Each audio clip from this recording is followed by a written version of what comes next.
Hello, welcome back. So let's get started. First of all, I would like to have some brief review about what we have gone through in our last class. We introduced a second type of sorting algorithm called merge sorts, and we have shown that when we analyze the running time efficiency of this algorithm, we find that it's actually a better algorithm in terms of running time. Okay, so just a little bit refresh on the method that we use for this analysis. The technique that we used to describe the running time for merge sort is called recurrence equation, or just a recurrence. Okay, we will come into this term more in our next class when we talk about the general kind of divide and conquer types of algorithms. Okay, but so far we just introduce a little bit concept about this method. So if we use the function capital T of n to say describe the running time of a certain algorithm, okay, then we can use it, apply the same notation on a smaller case of the problem or a smaller instance of the problem, which we called a subproblem. Okay, and the subproblem is just a smaller instance of the original problem, but the only difference in that it has a smaller input size. So applying this technique to merge sorts, we can actually have that the equation, the recurrence equation for merge sorts will look like this. So because given the inputs sequence, we will divide it into half, right, into two halves. And we apply the algorithm recursively on the left and the right half recursively, like respectively. So the total time for solving the original problem would be 2 times T of n over 2. And T of n over 2 represents the time for solving each subproblem, each half of the original input. And other than these parts, we also have the remaining part here.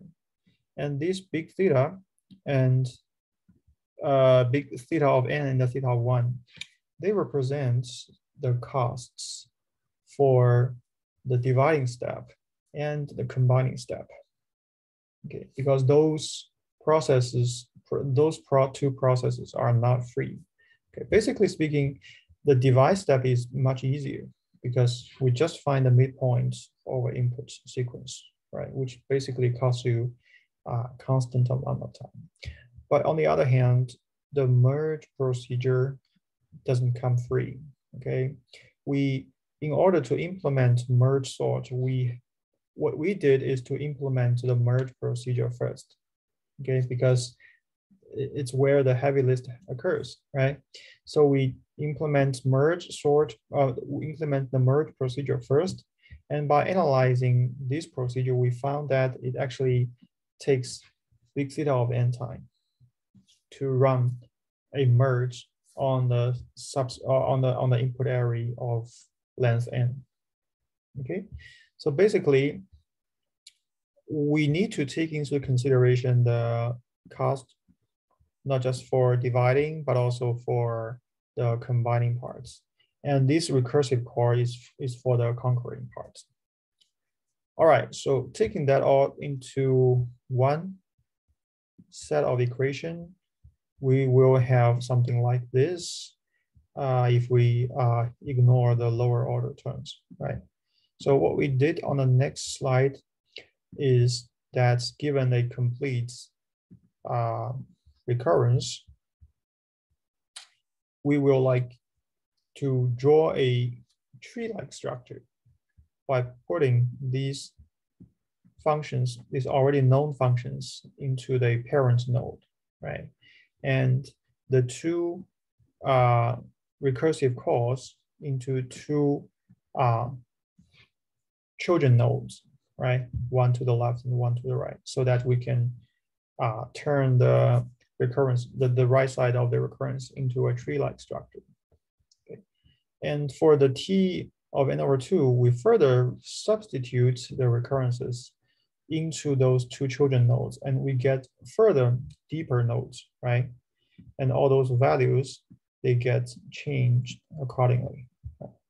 So we can get a node deepen, we get a tree that has deeper and deeper nodes, but that split is not like happening forever, right? Because each time we split one node, the number in the node halves, right? Because the inputs would become half in size. And this would occur until we reach the baseline or the base case, the boundary case, where we only have one number in the inputs. In that case, we should stop the splits and say that is our bottom of the tree structure. Okay. And with the analysis on this page, we can find that because the whole tree represents the total running time for merge sort, right? Which is denoted by this function. All we need to do is to sum up all the nodes in this tree. And there is a typical way to solve it, which is to look at the summation for each row, right? And it's quite easy patterns that we can find. We know we can find that it's pretty friendly because each row has a fixed fixed summation, and we just need to count how many levels, how many rows are there in the tree. Okay, so eventually we get to the point that the merge sort running time is actually a function at the order of big theta, theta of n times logarithm of n. And these two functions, if we compare it with the average case for insertion sorts, they are quite different, right? And we know that the difference between them is actually lies in the difference between this logarithm function and this linear function n, right? Because n squared is n times n, right? And so we can cross out the linear term here and simply compare the logarithm of n. Right? So that is something we can know because the logarithm of function grows slower than a linear function. Okay, so intuitively, we can understand that the merge sort actually, the running time of merge sort grows slower as compared to the insertion sort. Right. And that means when n is very big number, the difference between this function and the function above would become even larger. Okay. Or in another words, the advantage of merge sorts would be much more observable, much more salient if the input has is a really long sequence or a long list of numbers. Yeah, so that is actually relates to the next topic, which we're gonna cover today. It's a question what we always have people. That is not the case, but that is a pretty common case, right? But divide and conquer algorithms, they, in a more general sense, we don't necessarily always split the subproblem into two subproblems. and the cost for dividing and combining is not necessarily constant or not necessarily a linear function. So things can be different depending on what type of questions we're talking about. But the form of big theta or big O of time n times logarithm of n is quite common. Yeah, if the problem that we talk about shares a lot of similarities with merge sort. All right, so that's for the getting started chapter. And now today, before we talk about the divide and conquer approach, we're gonna have a systematic introduction to the theta of n squared, or the big theta, or other notations that we will use to describe the performance or the running time using the growth of functions notation. Okay, so I will quickly switch the slide to today's topic.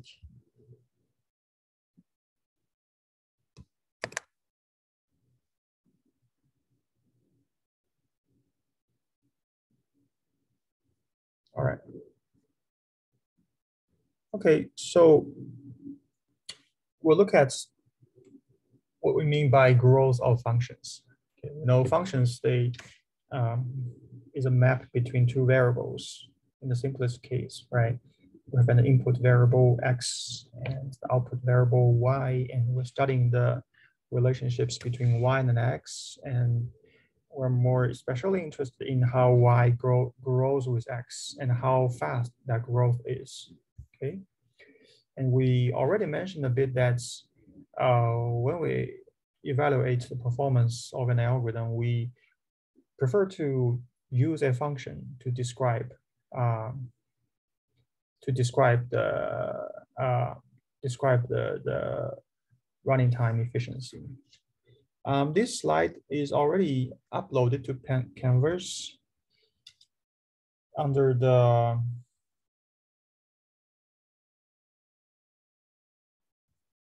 module for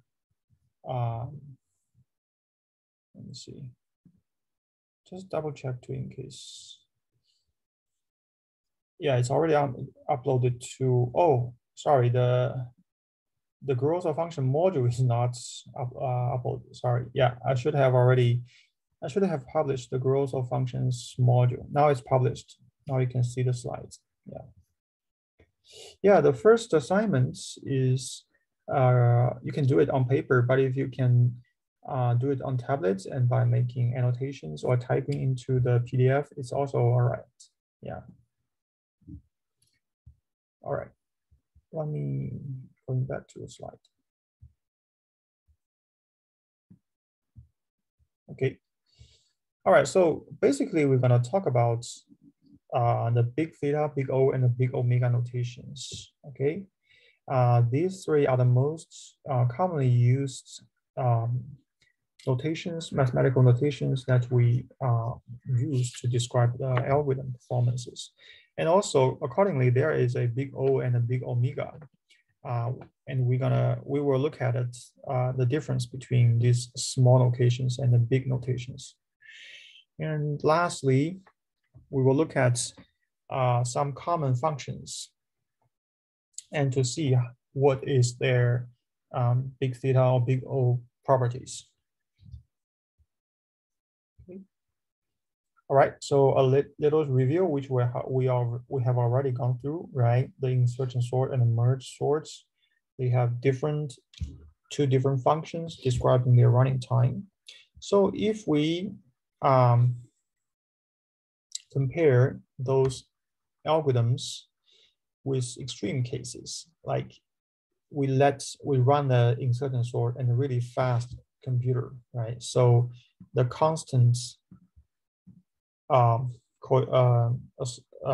coefficient before this n square is 1, right? And assume that merge sort is running on a slow computer so that it has bigger constants here. So if we try to plot these two functions like manually, we will find that in this case, the green curve is for the merge sorts, and the insertion sort is in the red color. Okay, so in the first plot, when we have relatively small inputs, right, and it's below 500, we can see that insertion sort does have some advantage because we assume that the constants is different, right? The constants is smaller. Now things will be different when we hit the input size of 1000 numbers. And that is the point where they have equal outputs, okay? And we can imagine that when our input size is bigger than 1000 and the insertion sort would have higher running time requirements on the merge sort.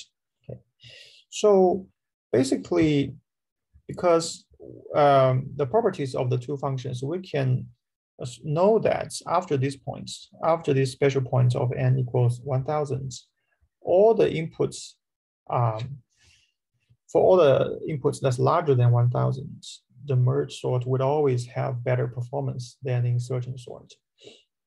Okay, so here's a question. If we want to say, come up with a general conclusion about how fast merge sorts runs compared with insertion sorts, we should, what types of inputs we should consider? Do we consider the special cases where n is smaller than 1000, or a more general case where n could be very big, at least bigger than 1000? So I think the answer is obvious, right? We should consider the more general case because we have no idea the input length, what type of input length should be, right? If we only limit ourselves with smaller inputs, then actually we're not describing a complete or a comprehensive property of an algorithm, okay? So that is the basic idea behind what we're gonna talk about today, right? We will talk about, we would prefer to describe the properties of functions with arbitrarily big input sizes, okay? So this type of efficiency is called asymptotic efficiency, okay? It's a mathematical term, which means that it describes the order of growth for a function. And it is really the order of the growth that matters, but not the output values with a specific range of inputs, okay? So when we used asymptotic efficiency to describe the properties of an algorithm, we actually want to know the limits of the running time if we consider input size that increases to the infinity, okay? So just like what we did in the previous slide, we would consider cases where the n can grow, keep grow to the infinity. We only consider the performance within this large area, within the majority area, where n can be approaching infinity. And the efficiency that we can observe when the input size increases to infinity is called asymptotic efficiency. Okay? And only in an algorithm, usually we would prefer an algorithm that has better as asymptotic efficiency, okay? Unless we know that we have very strict limits or very strict requirements on the input size, okay? But that is really rare cases, right? We usually want algorithms that perform better in general. Okay, so the big theta, big O, and big omega notations are called asymptotic notations, okay? And those notations apply to functions, right? For example, for a generic quadratic function, we can use big theta of n squared to describe its asymptotic property or as asymptotic efficiency. Okay, and for the scope of this course, we will use these asymptotic notations to describe only describe running time of algorithms, but it is also a common choice to a common practice to describe the memory cost. Okay, but for the majority of the analysis that we will do, we use it to describe running time. All right, let's just jump into the definitions. Okay, we will use some language in set language or set theory to describe to define the big theta notation. Okay. All right. So let's first imagine there is a function called g of n. So if we define big theta of g of n, then we are actually defining a set of functions. Okay, so this big theta means that we are defining a set, a collection of functions. And this set should satisfy this following property. Okay, which I highlighted here. Okay, so this set is a collection of functions f of n. And each f of n should satisfy that there exist positive constants C1, C2, and N0. Right? We should find 3 positive numbers such that the function should be greater than or equal to C1 times g of n and smaller than or equal to C2 times g of n for all the number n that's greater than n0. Okay, so we can see the different functions of C1, C2, and N0. Okay, so C1 is helping defining the lower bound. C2 is helping defining the upper bound. And N is defining the valid range. Okay, so it's kind of like we want to find if we can find some positive constants, right?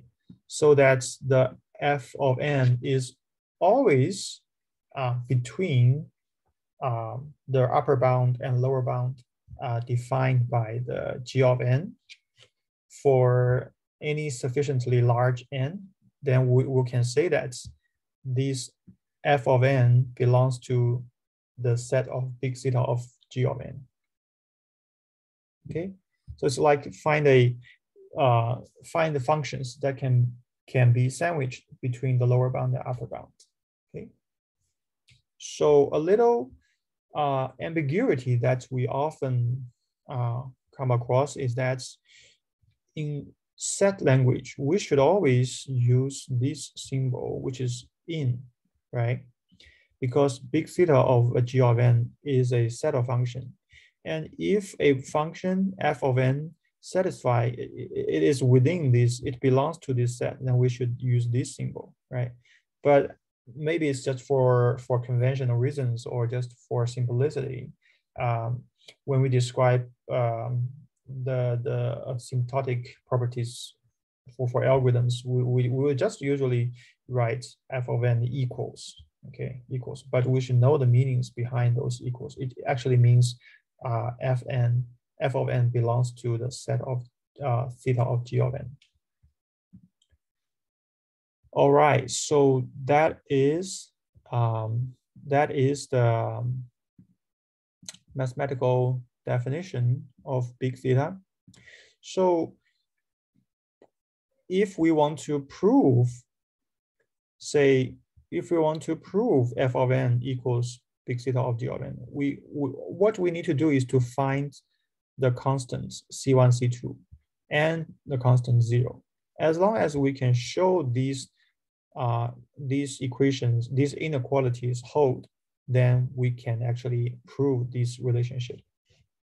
Okay, and sometimes this proof can be hard, but for simpler functions, it's actually quite doable. Okay. Yeah, that is a good question. Where do we get n0 from? So that n0 depends on the concrete forms of the functions, right? So going back to the slide here, say if we can find a point like this example here, like n equals 1000, and after this point to the right of this n equals 1000, if we can find that the green curve is always below some upper bound and above some lower bound, then we can say that this green curve is the big theta of the function, the target function here, right? So it's a very empirical question. We should try to find it given the forms of functions that we are provided. So we will go through one example showing how do we do the calculation. All right, so that is an intuitive picture of big theta of notation. Okay, if f of n is sandwiched between C1 times g of n and C2 times g of n, then we say it belongs to big theta, right? And this n0 is important because maybe to the left of n0, this upper bound and lower bound is not always valid, right? So we don't care about the cases before n0, but we care about the asymptotic property, which is for arbitrarily big n's, right? So as long as this inequality always holds for any n's that's greater than n0, then we say the big theta notation is valid. Okay. And another word for big theta is that these bounds, upper bound and lower bound, is actually a tight bound for f of n. And it also requires that both functions should be positive or non-negative. Otherwise, the upper bound and lower bound property is gonna fail. Okay, so we will see this difference between the tight bound and loose bound more clearly after we introduce the big O and the big omega next. Okay. So let's look at a concrete case. So the example is a quadratic function, okay? 1/2 times n squared minus 3n. So intuitively, we know that we can just ignore this lowercase term and just focus on this one. And we can say that this function belongs to big theta of n squared. So let's see, how do we prove this strictly with the mathematical proof procedures? Okay, so we need to determine the positive constants, right? We want to find those constants, C1, C2, and then 0, such that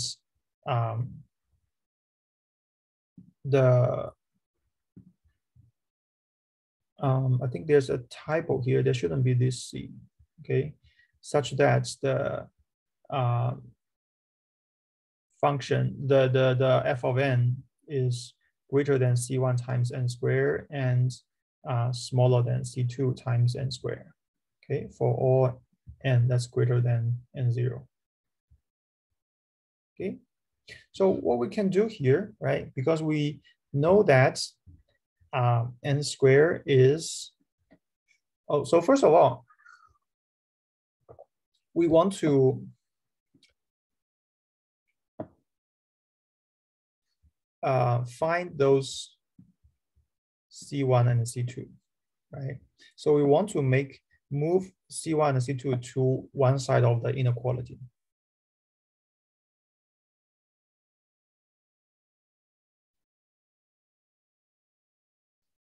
Yeah, so let me carry on with this proof and answer your questions later, okay? So in this case, we want to find some concrete values for C1 and C2, so that these two inequalities can hold, right? So the strategy we can have in our mind is that we want to move C1 or C2 to either side of the inequality, right? Well, they are already on one side of the inequality, so we can try to get rid of those coefficients, right? Like n squared. So we can divide these two divides both sides of the inequality with this n squared, which shouldn't change the directions of the inequality, right? Because n squared is a positive number. Then what we can have, right, is that C1 should be smaller than 1/2 minus 3/n, and C2 should be greater than 1/2 minus 3/n, right? So we should make sure that the C1 and C2 always satisfy these two inequalities, right? So it's actually quite doable, because the inputs, our input size, the n is integer numbers, and it must be greater than or equal to 1, right? So in this case, the 3/n is always positive, so we can choose any number, any constant C2 that's greater than 1/2. Then this inequality always hold, right? Because the middle term 1/2 minus something positive is for sure to be lower than, to be smaller than 1/2. So we can choose any constant C2 that's greater than 1/2. This inequality will always hold. And similarly, if we look at the left inequality, right? So let's look at the marginal case, right? Because when the input integer number n equals 6, right? When it equals 6, then the middle term would be 0, right? And if n is greater than 6, which is greater than or equal to 7, then the center, the middle term started to be bigger than 0, right? To be above 0. So the smallest positive number, that the smallest positive value that the middle term can have starts with n equals 7, which is the case for 1/2 minus 3 minus 3/7, which is 1/14. Okay, so the smallest positive number for the middle term is 1/14, right? And we know that as long as we have constants that's smaller than 1/14, the middle term will always be greater than this value, right? Because as n increases, the middle term will become larger and larger, right? For all the numbers that's greater than 7, the middle term will always be greater than 1/14. So if we choose a constant C1, say C1 equals 1/14, then this inequality will always hold. Okay, so that's the two conditions for the inequalities. So therefore, we can choose C1 equals 1/14 and C2 equals 1/2 and n0 equals 7, okay? Because this n0 equals 7 is the condition where we come up with this 1/14 value, okay? And we can prove that if we choose these three numbers like this, we can always have this big theta notation holds. okay? So that's it for the proof for this specific case. And we should notice that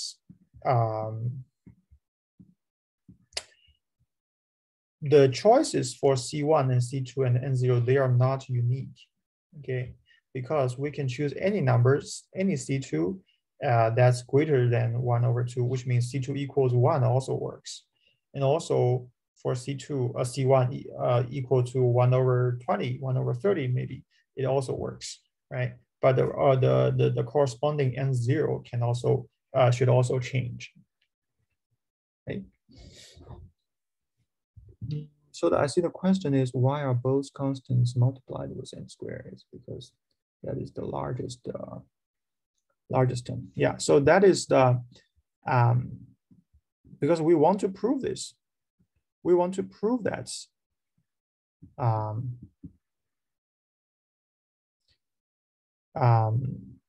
this big theta notation satisfies. So that's why we should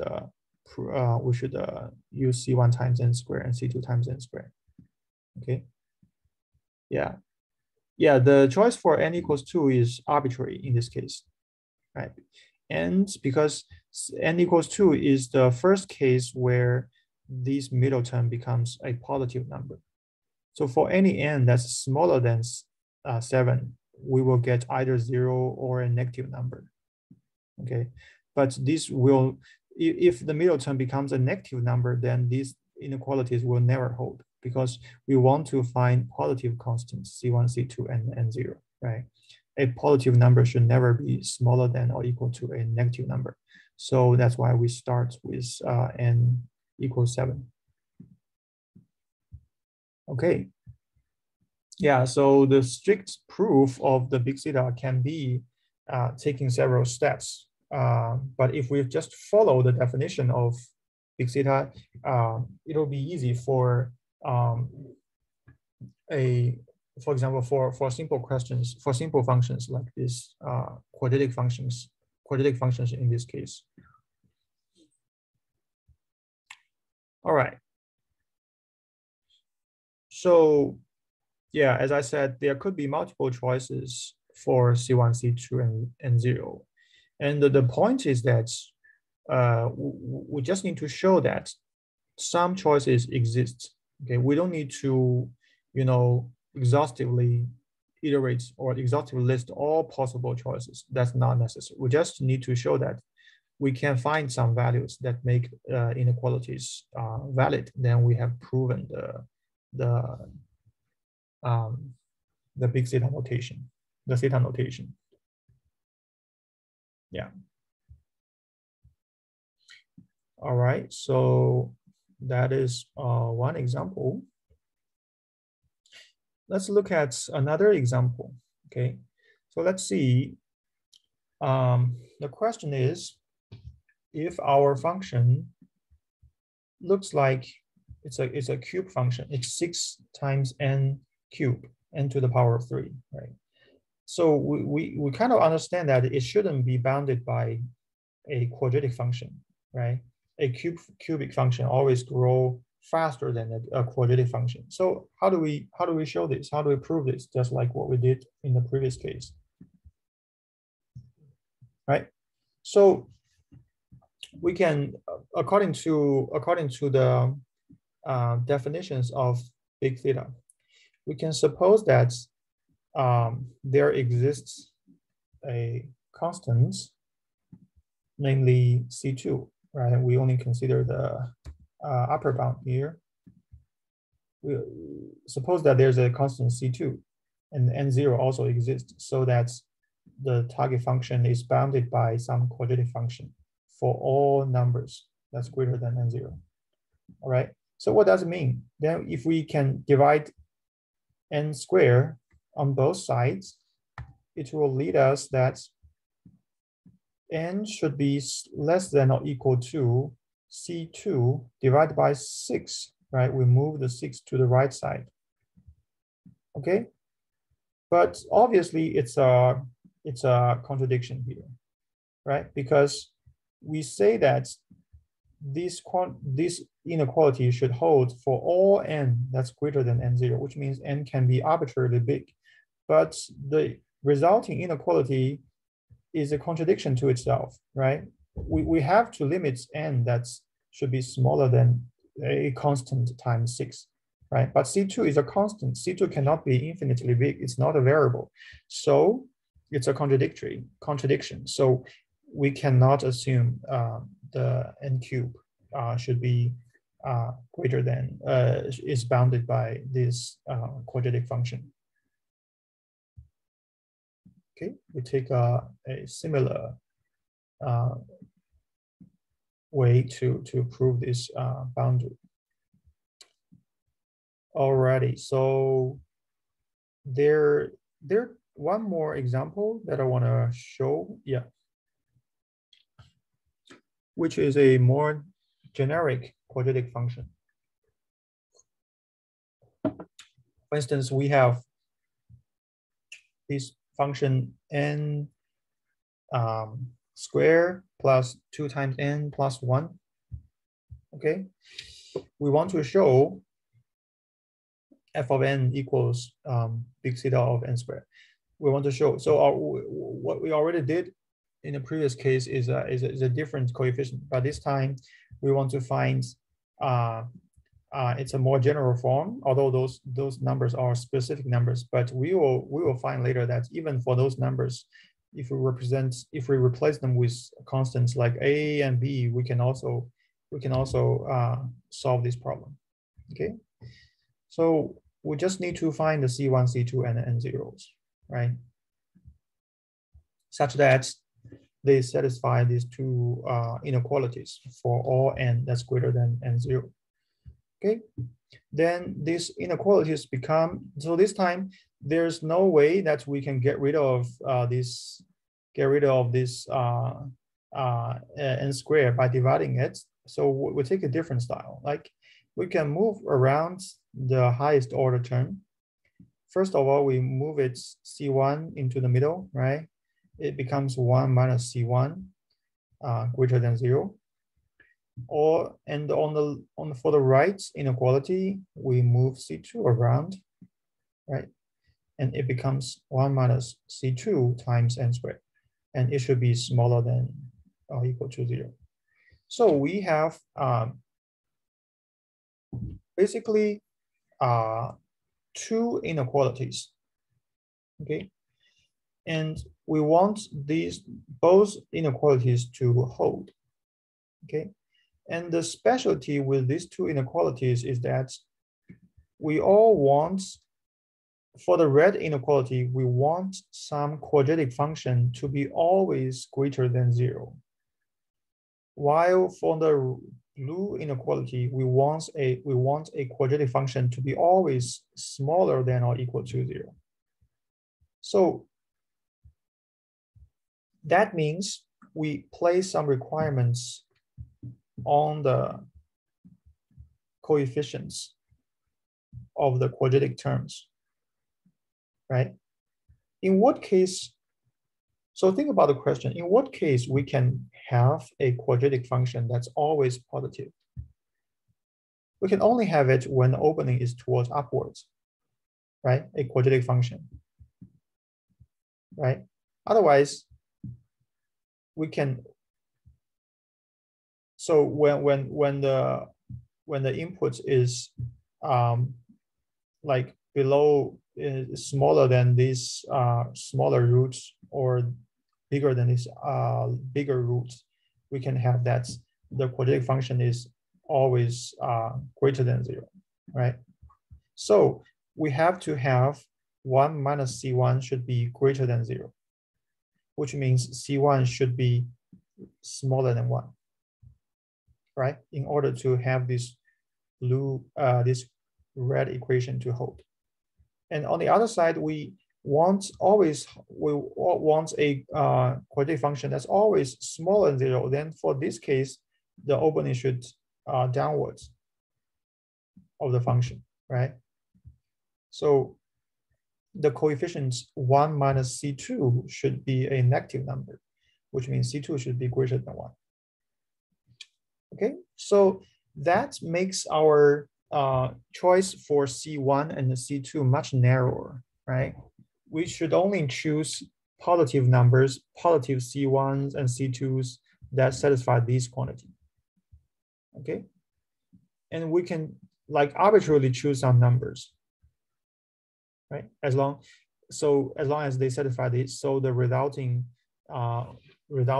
quadratic functions, they are in this correct shape, right? For the blue one, it should be opening downwards. For the red one, opening should be upwards. Okay. And after we have chosen the C1 and C2s arbitrarily, like we can, for example, we can choose C1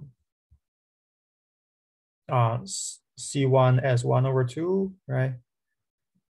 Or C2 as 2, right? So after we have chosen this C1 and C2, we can substitute the numbers into these equations, and then we can solve the n's, right? We can then choose the n so that it's greater than the larger roots of these two equations. So what does it mean? Right, for the red quadratic equation here, if we try to find the root of it, there will be two roots, right? One is over here and the other is over here. Okay. And in this case, as long as the n is greater than this value, we are always on the part where the output of function is always greater than 0, right? And for the second equation, the blue equation, let me use a blue color. For this blue equation, we can find two roots as well, right? And if we set a limit that the input is always greater than this blue, the larger root, then the output of function is always below 0, right? So that is what we want, what we require, right? So that combining these two conditions, if we always choose the larger root between of these two equations, we can make sure that the inequalities always hold, which means the conditions always hold. So we prove it, right? We prove the big theta notation, okay? And similar to the previous case, C1 and C2 can have multiple possible values as long as they satisfy these conditions, right? So you can do it yourself. I encourage you to do it yourself. Then you can substitute this number into here and C2 also over here, and then try to solve the inequality. Try to solve these equations and try to find the larger roots, which is the n0, right? N0 turned out to be 2 in this case. All right, so hopefully this makes it clear. And I think on the textbook, there's a more general case where f of n looks like a times n squared plus 2 times n plus b times n plus c and so on. But that's something you can always you can also find a solution. Okay. All right. So the fourth case is a more general form. So if you look at a function, a polynomial function, that is a summation of multiple polynomial terms, right? Then and all the the highest order term is greater than 0. Okay, so that is the constraint. So if we have a function that looks like this, then we can actually prove that the P of n is actually bounded by this n to the power of d. Okay, so that's something we can remember as a easy case. Okay. And the special case for this conclusion is that if we have a degree 0 polynomial, then it can be expressed as a constant term. because n to the power of 0 is a constant number. All right, that's the 4 cases for the big theta. And now I have received some questions from you that's asking about the difference between big theta and big O. So now let's look at the big O notations, okay, big O notation. So we can find that these two are quite related. Okay. While the big O or the big theta, it describes both the upper bounds and the lower bound. When we use big O, it only describes an upper bound. That is the difference. So basically, we can say big theta is a stronger constraint, while big O is a loose constraint. It's not a very tight bound. Okay, it's a weaker constraint.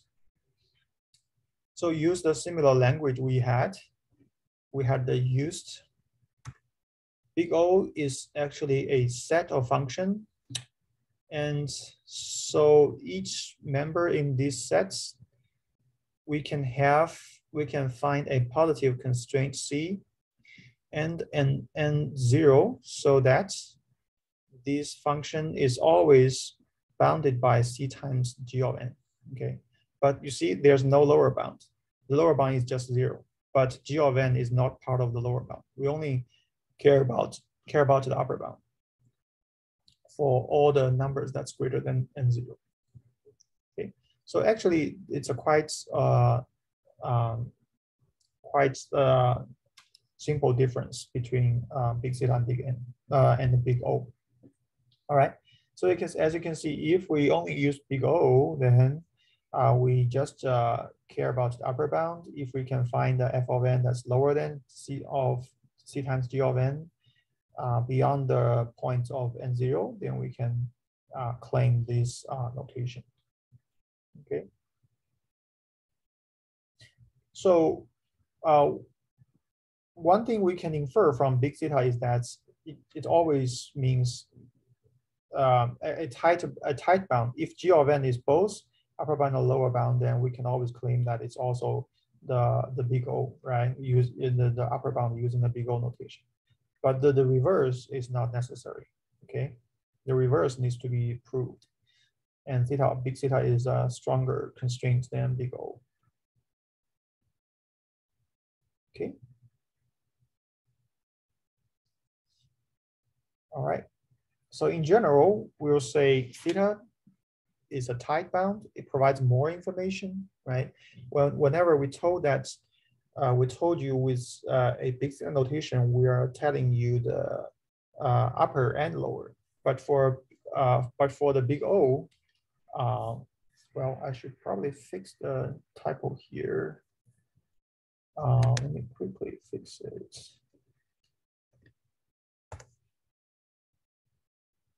This really should be big O instead of big omega.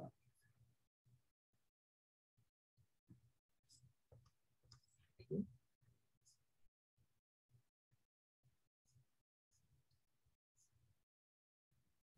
All right, let me share the screen again.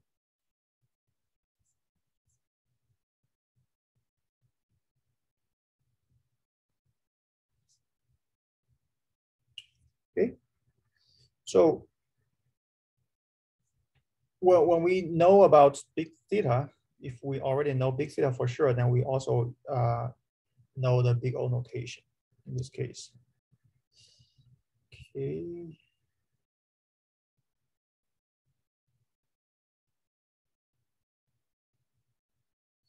Okay, so all right, so it looks like the PowerPoint on Canvas for this slide only have 6 slides. That's terrible. All right, so I will upload it. Yeah, I will update it again. I'm not sure if it's a problem of Google Drive, it could be. Yeah, let me make sure next time, okay?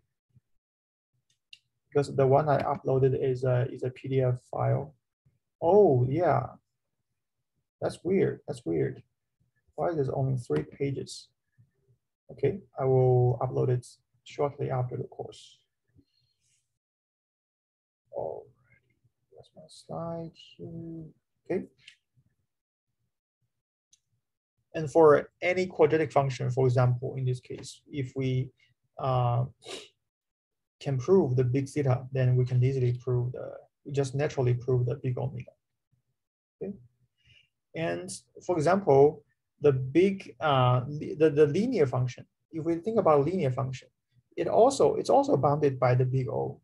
Okay, but a linear function cannot be described by a big theta. You see the difference here? A linear function, right? It grows slower than a quadratic, so we can say a linear function is big O of n squared, right? But we cannot say a linear function is big theta of n squared, right? Because the n squared is not a lower bound for a linear function, okay? So that is, it's only a loose upper bound, okay? And to only prove a loose bound is much easier than proving a tight bound. All right.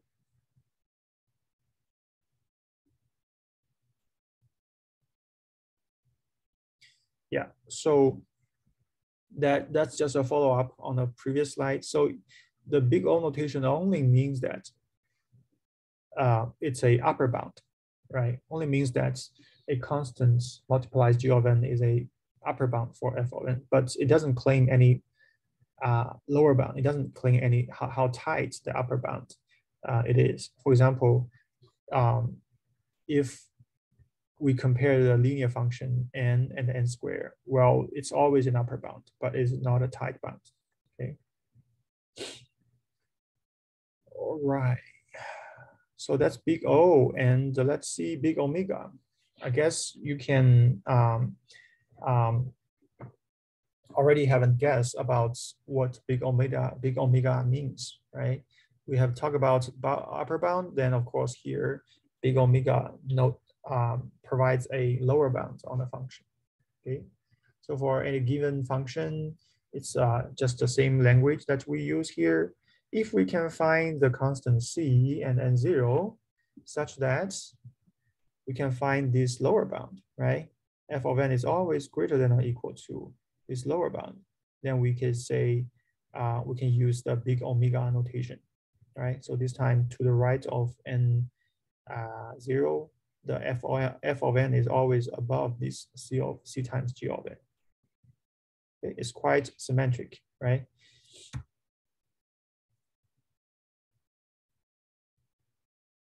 So if we are describing worst case, we use big O rather than big theta.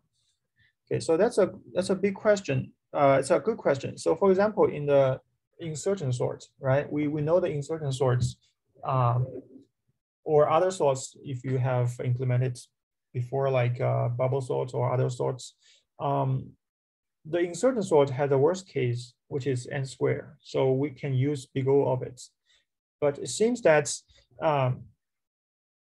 if we want to describe the overall behavior of insertion sorts, it's not suitable if we use big theta, because we know the best case for insertion sort is a linear function, right? But if we are only describing the worst case, then actually big O or big theta doesn't make a big difference, right? But I would say big O is more suitable, because when we think about talk about the sorting algorithms, we should consider average case and consider the best case, right? So theoretically, big theta is not a correct description for insertion sort, for example.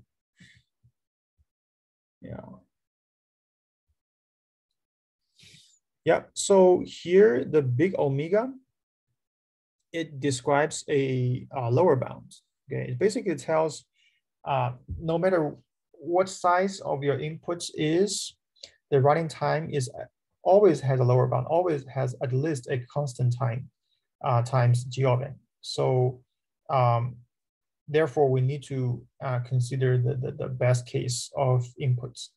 Okay, so that is some useful information we can obtain from this big omega notation.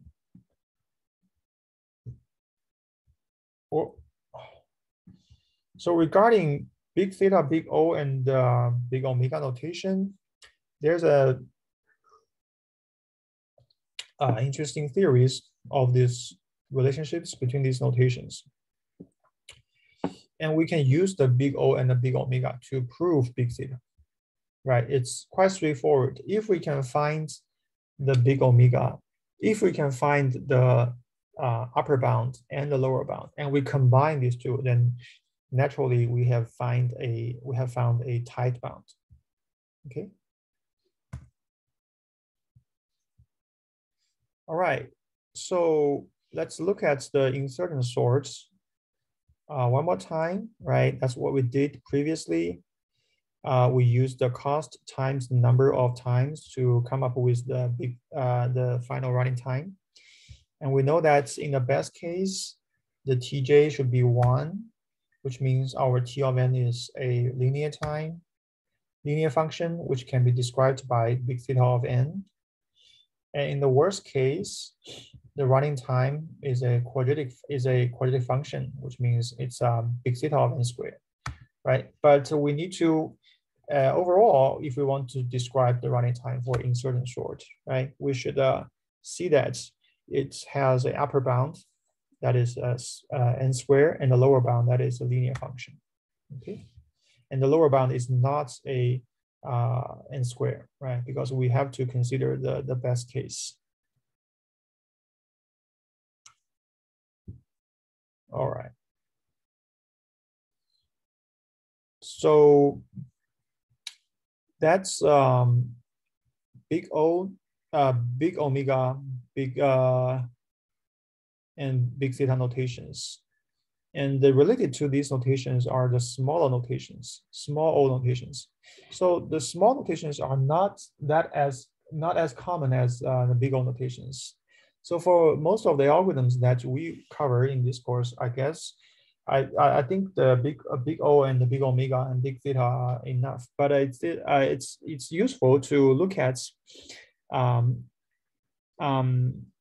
to have at least have some understanding of what the difference is between big O and the small o, for example. Yeah, so basically, when we use big O or big omega, then the upper bound is tighter than the small notation, right? So you see, when we describe the upper bound for n squared, 2 times n squared, we can use big O of n squared.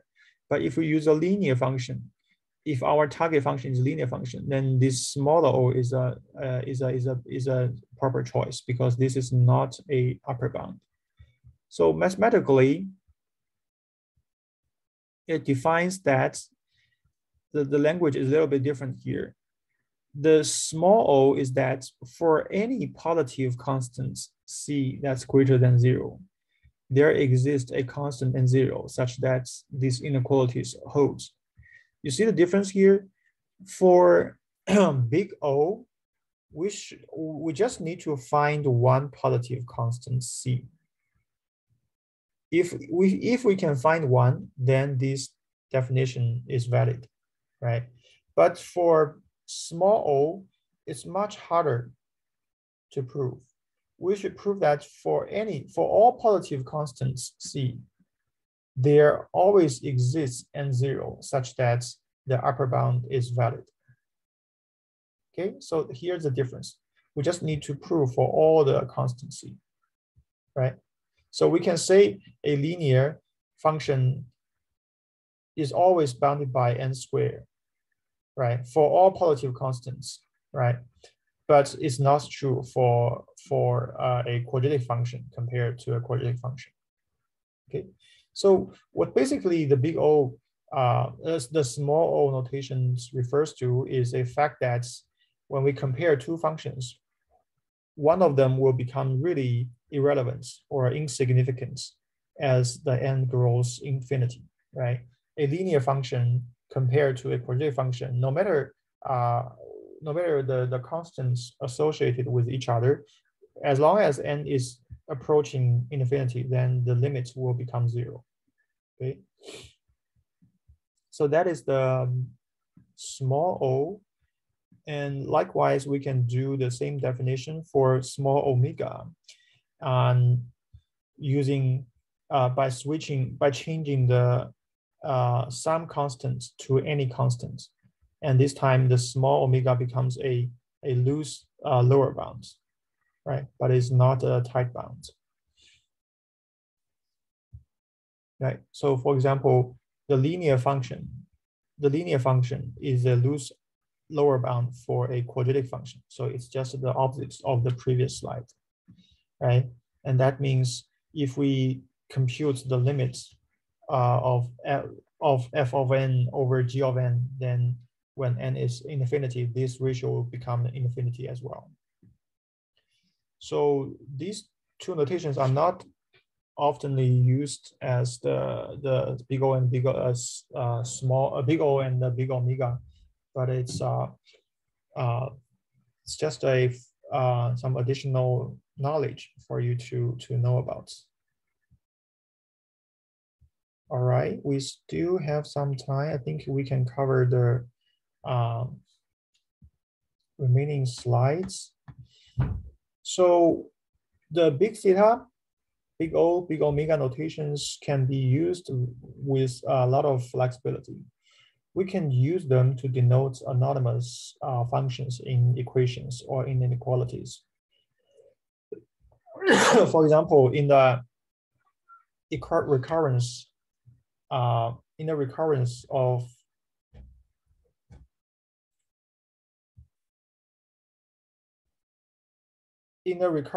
of the worst case running time, we can give me a second. My son is opening the door. I'll be right back. Excuse me. Okay. So we just said we can use the notation to denote any anonymous functions, right? If we have some functions, we know the asymptotic property, but we don't have a specific example, right? We can use big theta and big O. All right, so if we write something like this, right? If we write something like this, it actually means that we are, we know that it should be a function, and a function has the big theta, has a linear upper bound and lower bound. So we have asymptotic notations on both sides.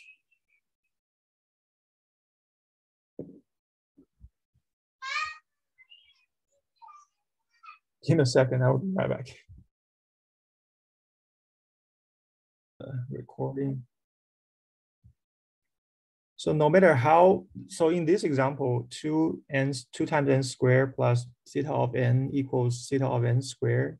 Then no matter how the left side is chosen, it means no matter how the left side, no matter what kind of linear function we chose, there's always a choice for the right side so that the equation is valid.